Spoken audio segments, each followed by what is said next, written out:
Merci d'être là. Je suis très heureux d'être ici pour pouvoir partager un peu ma passion des nouvelles découvertes technologiques, du numérique et comment on peut appliquer ces innovations-là dans un milieu, des fois, qui peut être plus conservateur malgré les apparences, qui est l'architecture, le design. Un bref, très rapide topo d'Edifica. Edifica, on a un bureau à Montréal, on a un bureau à New York. On est une firme de design intégré, donc plusieurs pratiques, plusieurs champs de pratique, des urbanistes, des gens de paysage, des gens d'intérieur, des architectes qui travaillent, et des ingénieurs qui travaillent tous ensemble pour faire des projets intégrés. Aujourd'hui, c'est de voir quel est le lien entre le numérique et comment on peut faire un design intelligent, c'est-à-dire qui est informé de données, de data, d'informations pour finalement avoir des solutions plus innovantes et aussi qui créent un peu plus qui innovent, mais qui créent aussi de la valeur, qui créent des retombées pour les communautés. Donc, Edifica, dans le fond, ce qui nous démarque, je pense, c'est qu'on travaille sur trois choses importantes pour nous qui sont aussi nos valeurs. C'est qu'on travaille beaucoup autour de l'identité des lieux, le génie des lieux. On travaille beaucoup avec des sociétés. On travaille avec Adidas, on travaille avec différentes sociétés internationales qui sont préoccupées par leur identité, leur marque. Donc, on est très sensible à ces aspects-là. On travaille beaucoup aussi dans les projets communautaires. On a un bureau à Haïti, je ne l'ai pas mentionné, mais on a un bureau à Port-au-Prince où on travaille beaucoup sur la reconstruction d'infrastructures communautaires, d'hôpitaux, d'écoles. Donc, on est très préoccupé par comment l'architecture peut servir de levier de développement social et communautaire. Et l'innovation durable. Donc, on est très conscient de notre empreinte écologique. On est membre du Pacte mondial de l'UNESCO, des Nations unies. Donc, on est la seule firme d'architecture au Canada qui a signé le pacte. Donc, on mesure notre empreinte écologique. On cherche à s'améliorer à chaque année avec notre empreinte écologique. Et on assiste nos clients de plus en plus à mesurer leur empreinte écologique et voir comment on peut les assister pour réduire leur empreinte écologique avec eux. Peut-être je viens de vous faire le résumé. Je commence par... J'étais à C2 Montréal la semaine dernière, donc une conférence que vous connaissez, plein de sujets qui touchent la créativité, qui touchent les affaires, quelques conférences qui m'ont marqué, dont une conférence qui a été donnée par un monsieur de IBM qui travaille sur le projet Watson, donc qui travaille sur l'intelligence artificielle. L'intelligence artificielle va être un sujet de prédilection aujourd'hui, sûrement. Mais ce qui était très intéressant ou qui était très peut-être insécurisant pour un architecte comme moi, et des concepteurs et des designers, c'est de voir comment on s'attendait que l'intelligence artificielle, ça développe une unité pour balayer le fond de la piscine ou pour une balayeuse pour ramasser les détritus sur le tapis. Mais maintenant, l'intelligence artificielle, comme vous le savez, les chercheurs s'intéressent beaucoup au processus de la créativité, de l'innovation, la genèse de nouvelles idées, de nouvelles formes. Et une des choses qui m'a interpellé beaucoup, entre autres, c'est comment l'AI peut devenir presque artistique ou créatif pour imiter des maîtres de la peinture. Donc, la peinture qu'on voit évidemment à droite, ce n'est pas du Van Gogh, mais c'est un style de genre Van Gogh qui a été fait par l'intelligence artificielle. Mais l'intelligence artificielle, selon les dernières lectures, selon les dernières conférences, dépasse le stade de l'imitation pour tomber dans le domaine de la permutation. La création, dans le fond, la créativité, c'est souvent un art combinatoire, de prendre des décisions, de combiner des choses pour créer quelque chose de nouveau. Donc, l'intelligence artificielle est en train d'ouvrir cette frontière-là d'une création qui serait non dirigée, qui serait autogénérée par l'intelligence artificielle et non dirigée nécessairement par des humains. Donc, pour quelqu'un comme moi qui travaille dans le domaine de la création, du design et des architectes, ça peut être un peu insécurisant de faire ce constat que l'intelligence artificielle peut nous poser des défis. Donc, on va démystifier un peu cet aspect-là pour voir où sont les défis pour nous. Le plan de présentation aujourd'hui est un peu présenté, je le présente sous une forme pyramidale parce que dans le fond, les différents sujets. Aujourd'hui, moi, je suis là pour vous interpeller sur différents sujets qui touchent le numérique, qui touchent le bâti.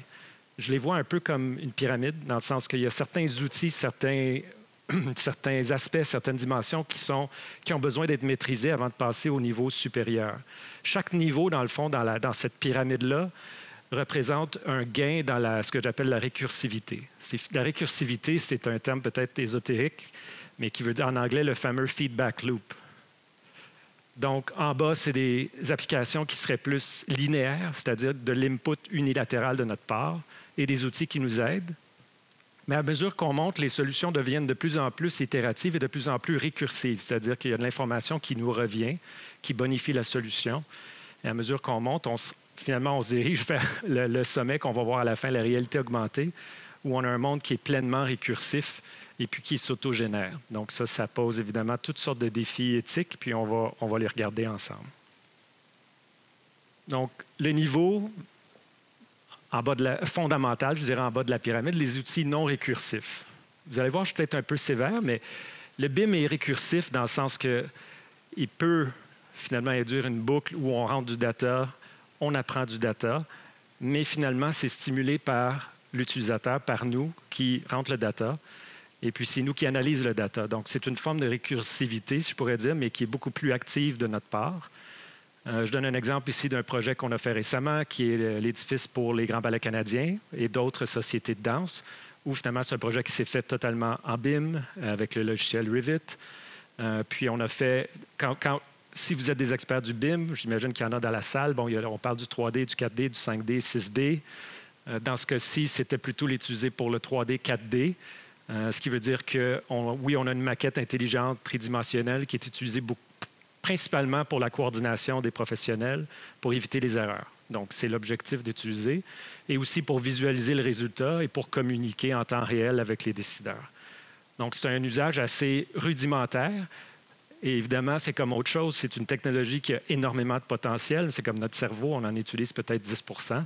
Il reste 90 % du potentiel de cet outil à utiliser, dont l'aspect récursif et l'aspect apprenant qu'on pourrait bonifier dans le temps. Il va sûrement y avoir des conférences qui vont parler de différents défis, l'industrie de l'immobilier et de la construction par rapport au BIM. Un autre outil qu'on utilise, qui est un autre genre totalement d'outils interactifs, qui est du sketch 3D, qui est aussi une nouvelle frontière qui s'ouvre, qui est finalement une combinaison entre l'aspect artistique, l'aspect dynamique, l'aspect immersif, mais dans une approche qui est plus évocatrice ou plus poétique, et puis qui permet de faire encore une fois, un anglicisme, mais du rapid prototyping, permet de visualiser. En complément avec le BIM, on trouve que ça fait une combinaison très efficace parce que le BIM est un outil qui demande énormément d'input de données, donc qui peut être très lourd à une étape d'initiation de projet, tandis que des outils comme ça sont beaucoup plus faciles à faire de l'input au début d'un projet, puis de faciliter la prise de décision. Donc, c'est un outil qui est à l'avant-garde.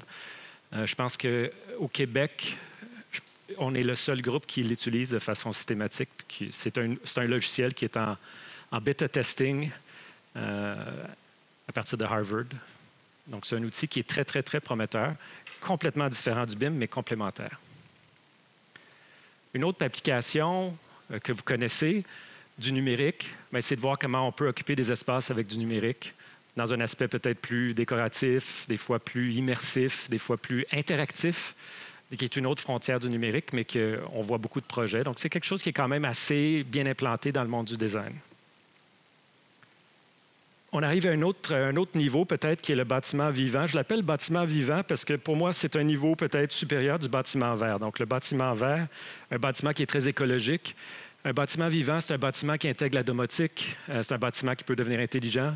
C'est un bâtiment qui est tellement écologique. Et puis, pour l'avoir vécu, un bâtiment qui peut être à l'avant-garde dans toute, disons, si on veut faire un bâtiment avec net zéro, par exemple, ça pose énormément de défis de créer des bâtiments aussi complexes qui doivent être gérés par des systèmes avec des impacts croisés, que finalement, si on n'a pas un bâtiment qui est moindrement intelligent, on a des défis à opérer ces bâtiments-là. La courbe d'apprentissage est très raide. Je pourrais vous parler d'une anecdote. Donc, un bâtiment qui est un bâtiment vert, si on peut dire, où on intègre des toitures vertes. Maintenant, c'est quelque chose du commun, c'est quelque chose qu'on voit un peu partout. Donc, un projet à Montréal avec un très grand toit vert, de la lumière naturelle, un bâtiment qui stimule la santé des occupants, le transport actif. Donc, des notions de bâtiment vivant. Si on va un peu plus loin, un projet que j'avais fait il y a quelques années sur un concours international à New York, qui était de repenser une tour à bureau qui est le MetLife à New York. Puis là, c'est de voir comment ce bâtiment-là, on pourrait le transformer pour le rendre beaucoup plus écologique, mais en même temps intégrer, dans notre cas, ce qui a fait que la proposition était gagnante, c'était d'intégrer de l'agriculture urbaine dans un gratte-ciel au centre-ville. Donc, c'était assez innovateur à l'époque. Ça fait maintenant 2016, donc ça fait presque 5 ans. Donc, de voir comment on peut amener l'agriculture au centre-ville, comment on peut faire de l'approvisionnement local, comment on peut créer de l'emploi, comment on peut créer un marché qui desservirait une communauté. Donc, c'était de faire que le bâtiment puisse être pas seulement un bâtiment qui consomme beaucoup d'énergie, mais un bâtiment qui a une empreinte écologique réduite, mais en même temps contribue à la communauté autour et aide à l'alimentation, l'approvisionnement local. Mais un bâtiment comme ça est très complexe. Donc, c'est ça que je parle d'un bâtiment vivant, pas seulement parce qu'il y a des organismes vivants dedans, mais le fait d'amener des organismes vivants dans un bâtiment, puis on est en train de le faire à différents égards. Je vous donne un exemple ici, beaucoup plus micro, mais d'un bâtiment qu'on a fait récemment à Laval, qui est Avril, qui est un supermarché santé, où il y a de la culture dans le magasin. Donc, ces petites innovations-là, quand même, posent des défis, on voit dans l'image à droite, posent des défis importants, parce que d'amener ces systèmes-là, bon, évidemment, il y a la question d'humidité, la question de luminosité, la question de l'entretien, la question de l'approvisionnement. Donc, tous ces éléments-là font qu'on opère un bâtiment qui est beaucoup plus complexe qu'un bâtiment traditionnel. Puis pour l'avoir vécu, j'ai fait un bâtiment, là, je ne l'ai pas là-dedans, mais un bâtiment net zéro, ou qui visait net zéro. Puis au mois de janvier, il y avait des travaux qui se faisaient à l'étage supérieur dans le bâtiment. Tout le bâtiment visait net zéro, puis va éventuellement l'atteindre. Mais à un moment donné, les ouvriers qui ont laissé toute une rangée de fenêtres ouvertes pendant une semaine de temps, en plein hiver au Canada, quand il fait moins 30.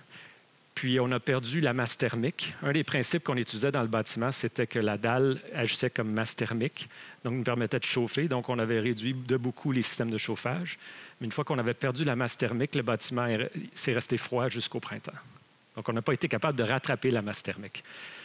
Donc c'est un bâtiment qui est très audacieux, innovateur dans ses systèmes très complexes, mais ce n'était pas un bâtiment intelligent qui pouvait s'adapter et apprendre. Donc, quand on parle d'un bâtiment intelligent, c'est un bâtiment qui constate, qui fait des erreurs, mais qui apprend. Souvent, on fait des bâtiments très innovateurs, mais on compte sur les usagers ou sur les gens d'entretien pour faire tout cet entretien-là et cet apprentissage-là. Ça devient très laborieux, puis ce n'est pas vraiment un bâtiment intelligent, c'est un bâtiment qui aurait le potentiel de le devenir. Mais c'est des bâtiments qui posent énormément de défis d'entretien, de maintenance et de confort. Un projet, vous voyez, un projet sur lequel on a travaillé récemment, qui est sur la Pointe du Moulin, ou le fameux silo numéro 5. Une des choses qu'on est en train de vérifier, d'explorer en ce moment au bureau, c'est de voir comment intégrer des serres, de l'approvisionnement dans le domestique, dans une fonction résidentielle. Donc ça aussi, ça pose énormément de défis, des défis de copropriété, qui l'entretient, qui le possède, des défis techniques, comme je viens de parler, de ces serres-là qui sont situées au toit, comme vous voyez. Donc, une complexité importante, mais qui a potentiellement un gain global qui serait significatif. Donc, ça vous montre un peu sur quoi on travaille. Une autre itération un peu plus haut qui est le Data-Driven Design. C'est dur à traduire, mais ce serait le design informé de données en temps réel. Donc, le processus dans ce temps-là, c'est un processus qui est encore une fois une forme de récursivité, mais pas totale, où ce qu'on fait, c'est qu'on utilise des données d'usagers, des données. Dans le cas du complexe des Jardins, c'est un bon exemple parce que on est en train de faire la revitalisation du centre commercial situé dans le Podium. Ce qu'on fait dans du data-driven design, c'est que, contrairement au processus traditionnel où on fait un design, puis ensuite on l'implante, puis on voit les résultats, des fois on fait un design, on le fait valider après le proforma ou la performance avant de le déployer, mais c'est rare. Habituellement, on mesure les choses une fois qu'ils sont construites, qui est un processus qui est très coûteux d'expérimenter avec le bâti pour finalement voir qu'on n'a pas placé l'entrée au bon endroit, par exemple. Ça paraît évident, mais les façons de faire dans l'immobilier, des fois, sont très traditionnelles. Il y a beaucoup d'inertie. Donc, le processus, c'est de voir est-ce qu'on ne pourrait pas mesurer les flux, surtout dans un cas d'un bâtiment existant, mesurer le foot traffic, les flux, l'achalandage, et poser des hypothèses sur les emplacements de boutiques, d'entrée, de circulation verticale, modéliser les flux, en mettant des algorithmes sur le comportement des personnages qui sont dans l'algorithme des personnes. Et finalement, de générer des résultats, faire plusieurs scénarios, puis finalement prendre une décision avec le client qui est éclairé, qui est informé de pas seulement l'intuition du concepteur ou l'expérience des gens qui travaillent sur le projet, mais aussi sur plus que des intuitions, finalement, des intuitions qui sont informées de data et de données qui sont quantitatives. Donc, ça, c'est ce qu'on appelle le data-driven design. Et finalement, des fois, on arrive à des constats qui sont complètement contre-intuitifs. L'intuition nous disait, on devrait placer l'entrée là. Finalement, on fait rouler le modèle, puis on voit que peut-être que notre intuition on est peut-être tombé dans un leurre. Puis finalement, on déplace les choses, puis on retravaille, mais tout ça se passe en temps réel en même temps qu'on fait le design. Un autre exemple de ce qu'on fait à ce niveau-là, c'est le repositionnement du marché central. Donc, le marché central, qui est un lieu en ce moment existant, qui a des défis importants de flux automobile, entre autres. Donc, le marché central, son repositionnement est un peu comme une opération à cœur ouvert dans un centre commercial qui va continuer à opérer, dans lequel on va incorporer, entre autres, des lieux piétons, des nouveaux commerces, des nouvelles fonctions du bureau, des nouveaux usages. Donc, il y a une complexité du système, de cet écosystème-là en ce moment qui est énorme. Et quand on intervient là-dedans, bien, on risque de casser quelque chose ou de nuire. Donc, ce qu'on veut faire, c'est nuire le moins possible, créer de la valeur, créer ce renouveau-là, sans complètement remettre en question le fonctionnement. Donc, ça demande, à un moment donné, pour pouvoir gérer tous ces flux d'informations, tous ces effets croisés, ça demande d'utiliser des outils autres, entre autres les outils quantitatifs. Ça demande à nous, architectes, de faire appel à des spécialistes de domotique, des gens de data primaire. On peut prendre des data primaires, secondaires, tertiaires. Ça demande de faire affaire avec des économistes, avec des spécialistes de trafic, de circulation, mais pas seulement de circulation véhiculaire, mais de transport actif, vélo, de piétons. Donc, ça demande énormément de différents consultants qu'on n'a pas tous à l'interne. Mais finalement, l'architecte devient le chef d'orchestre de cet effort-là pour créer une solution qui est la plus résiliente et la plus intelligente possible. Donc, marché central, vous avez un peu une première ici, une vue en primeur de qu'est-ce qu'un secteur du marché central va donner. L'autre itération que je trouve intéressante, parce que ce n'est pas une itération qui a lieu dans le numérique. C'est une inspiration d'une méthodologie numérique qu'on a implantée dans le physique. Mais il n'y a pas de numérique dedans.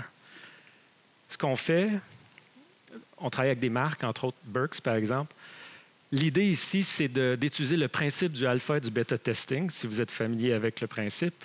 C'est de tester des interfaces usagées dans ce qu'on appelle le UX. Ce n'est pas mon domaine d'expertise, mais je connais un peu les concepts. Ou, par exemple, quelqu'un peut arriver sur une page web, puis on leur soumet au hasard une page A, une page B, deux pages différentes, puis on voit laquelle fonctionne, laquelle a plus d'ergonomie, laquelle récolte plus les gens achètent plus avec une certaine interface que d'autres. Donc, on teste des choses en temps réel. Quand on est dans le domaine commercial, on peut faire la même chose avec ce qu'on appelle le visual merchandising.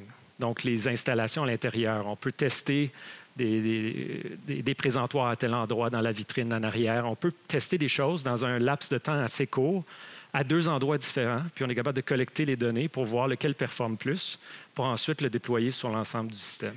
Donc, c'est un principe qui est tiré du numérique dans le monde physique pour apporter des améliorations dans un laps un peu plus long que quand on fait sur les sites Internet, tout ça. Mais dans l'intérieur de 6 mois, on peut avoir des données significatives si on a plusieurs emplacements, puis on peut tirer des conclusions sur une stratégie commerciale en magasin. Un exemple.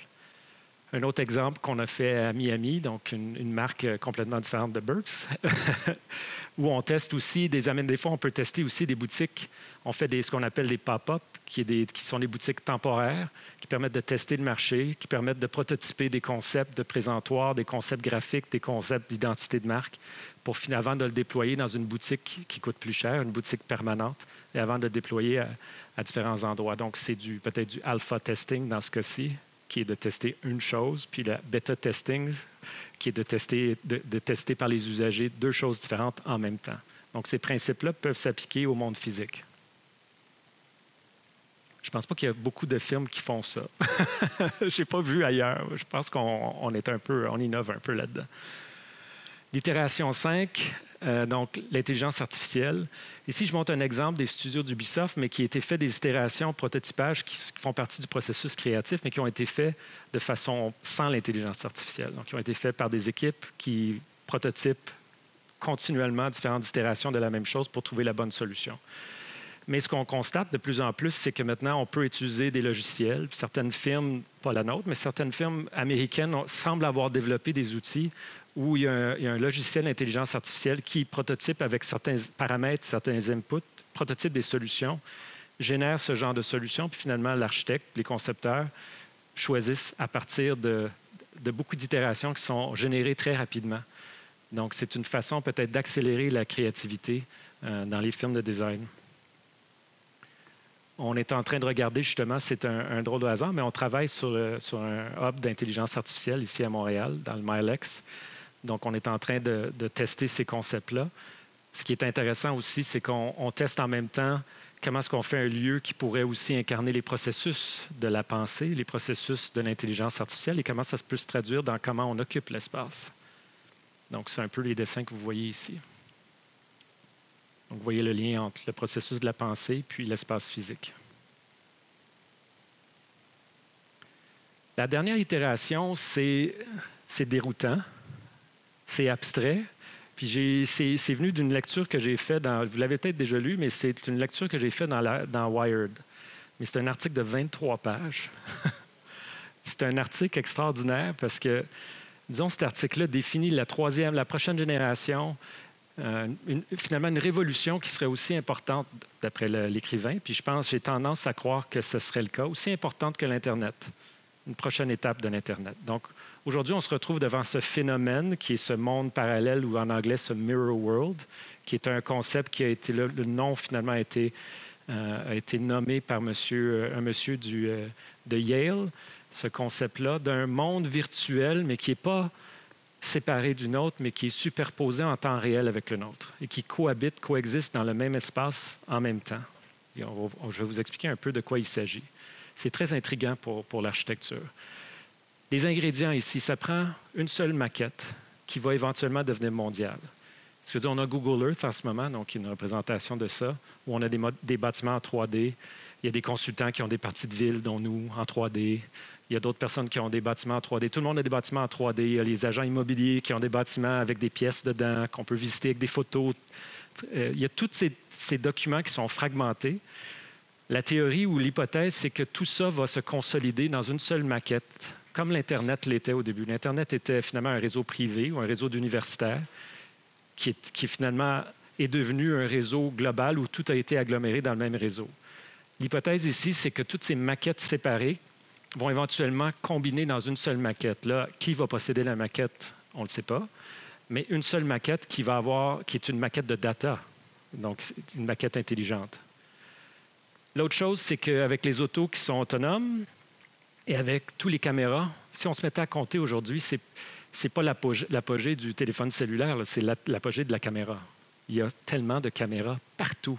Les caméras se sont multipliées. Ils sont très discrètes, mais il y en a partout, partout, partout, partout. Et puis, ils captent des données tout le temps en temps réel, partout, superposées. Ce qui va arriver, une grande frontière, c'est quand que, finalement, le monde numérique et les ordinateurs, si on peut dire, vont se mettre à comprendre l'espace physique. Et ça passe par la caméra. La géolocalisation et la caméra. Finalement, les ordinateurs, les autos autonomes, tout ça, comprennent l'environnement physique parce qu'on a finalement franchi cette étape-là où le monde physique pouvait être compris par le numérique. Donc ça, c'est une étape importante.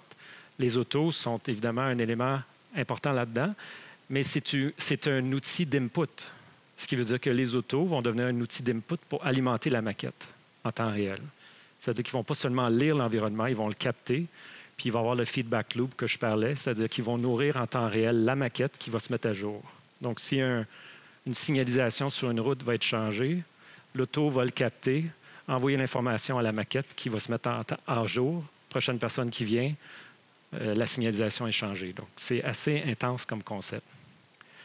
L'autre chose, c'est l'idée d'avoir une application, des avatars, des choses virtuelles dans l'espace qui sont géolocalisées puis qui ont une permanence si l'objet n'est pas déplacé. L'objet est évidemment virtuel, mais l'objet est situé à cette intersection-là, sur ce trottoir-là. Si un autre usager vient, il va trouver le même objet. Si vous êtes là puis vous commentez l'objet, puis vous ajoutez une note, je suis ici, c'est un beau petit personnage, salut, je m'appelle Michel, bien, quelqu'un va venir, va voir votre note. Donc, il y a une certaine permanence. L'autre élément qui est très intriguant, puis qu'on ne comprend pas les ramifications encore, c'est que le monde virtuel qui cohabite au même endroit permet aussi le voyage dans le temps. C'est ça qui est déroutant. C'est qu'on va être capable d'avoir un bâtiment. Prenons l'exemple, là, je ne l'ai pas mis, mais prenons l'exemple de la basilique Notre-Dame à Paris. Si on était dans ce monde-là, Les gens pourraient aller sur place, la basilique serait là dans le monde virtuel, complète. On pourrait la voir au complet, aller dedans virtuellement, même si le bâtiment a eu un incendie, il n'est plus là. Ce qui veut dire qu'une fois que ce monde-là va avoir été implanté, il va aussi avoir la dimension temporelle. On peut aller à un endroit physique, mais remonter dans le temps, dans ce même endroit, puis voir ce qu'il y avait avant, mais qui n'existe plus aujourd'hui. Donc, la notion de temps devient beaucoup plus élastique aussi. Puis on ne comprend pas toutes les ramifications de cette notion du temps élastique dans un espace, parce que ce n'est pas notre réalité. On vit dans une réalité linéaire qui avance juste d'un sens dans le monde physique. Mais cette cohabitation-là des deux mondes va vraiment poser ces questions-là. Donc, ça se passe par la réalité augmentée. La réalité augmentée, qui est un peu le phénomène des choses qu'on vient de voir là, ça, c'est une scène que vous connaissez du film Inception.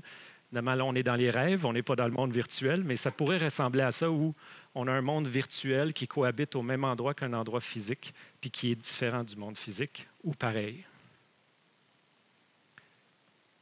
À quoi ça sert, ce nouveau monde? Pourquoi qu'on fait ça? Puis qu'est-ce que ça va nous donner? Oui, ça pourrait nous permettre de faire conduire nos chiens à nos voitures. Pas vraiment conduire, mais les voitures autonomes dépendent entre autres de ce monde-là, parce que pour que les autos se déplacent dans le monde, ce n'est pas seulement qu'ils mesurent l'environnement physique, c'est qu'ils doivent avoir une maîtrise à l'avance du monde dans lequel ils vont évoluer. Si l'auto sait déjà comment l'environnement est dans son monde virtuel et tout cartographié, ça va être beaucoup plus facile pour l'auto de se déplacer. L'auto va aussi devoir faire de l'input en temps réel des objets physiques, nous, qui se déplacent, parce qu'on n'est pas dans leur maquette, mais c'est une combinaison des deux interactive en temps réel. Donc, ça va permettre aux autos de se conduire de façon autonome. Ce monde-là a été, entre autres, un des pionniers de ce monde-là, ça a été la NASA. Parce que la NASA, quand ils prennent des rovers ou des équipements puis ils les envoient sur d'autres planètes à des très grandes distances, ils ont développé ce concept-là de créer un modèle virtuel du rover, de le tester dans un environnement virtuel qui est pareil comme l'environnement physique, ou en tout cas une approximation très proche, pour voir qu'est-ce qui fonctionne, qu'est-ce qui brise, donc ils peuvent prototyper. Donc, ça va permettre, entre autres, d'explorer d'autres mondes, ce système-là, cette façon de voir les deux mondes qui cohabitent. L'autre chose, cette cartographie-là en temps réel, finalement, c'est comme si on restait dans une carte tridimensionnelle, grandeur 1,1. Donc, il y a du data partout. Donc, ça va nous permettre d'interfacer avec le data de tous les endroits physiques et puis de voir comment, finalement, c'est comme une bibliothèque ou une base de données tridimensionnelle qu'on peut voir avec un outil, notre téléphone, des lunettes 3D, des lunettes Google ou Apple. Donc, c'est un monde étrange. À qui appartient ce monde? C'est la grande question. À qui appartient ce monde ou à qui va appartenir ce monde? La question est encore ouverte. Demain, il y a des débats dans les médias. Je vous soumets un autre projet qui suscite quand même son lot de controverses et de débats à Toronto, pas tellement loin d'ici, où là, Google, par Sidewalk Labs, propose un environnement complètement construit, opéré par Google, où on peut imaginer que cette forme du monde virtuel que je vous ai parlé là existerait dans un endroit physique à Toronto. Puis là, la grosse question sur l'acceptabilité sociale à Toronto, c'est qui va posséder ça? Qui va l'opérer, les droits des individus, la privauté, cette collecte de données en temps réel, comment ça impacte les droits individuels. Donc, il y a énormément de questions d'éthique là-dedans. Donc, la grande question, à qui appartient ce monde et comment on va, nous, comme groupe, influencer, comment ça va évoluer. Donc, on a évidemment tous notre part à jouer là-dedans. Ça paraît tellement grand, tellement vaste, tellement important comme mouvement, mais je vous pose la question. Donc, je suis là pour vous inspirer. Voilà, c'est la présentation.